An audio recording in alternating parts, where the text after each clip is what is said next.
This morning, controversy is surrounding a new state law that lets Florida law enforcement pursue state criminal charges against illegal immigrants who enter the state. Yeah, this means that even if federal authorities choose not to pursue charges, the states still can.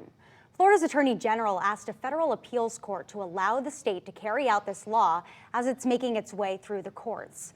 Wake News reporter Camila Pereira is live in the newsroom this morning. Camila, what is next for people here impacted?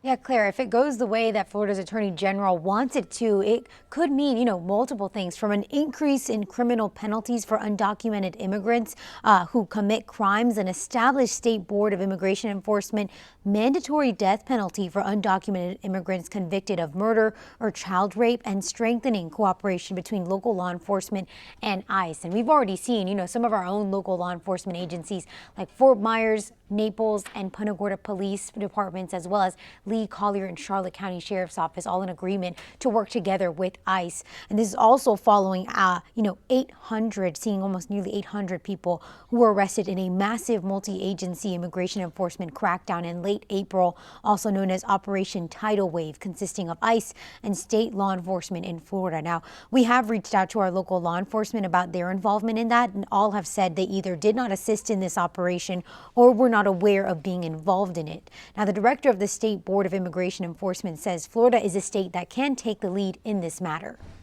Florida looks forward to being the bellwether, the blueprint, the prototype of how state and locals work with their federal partners to make things happen and get things done.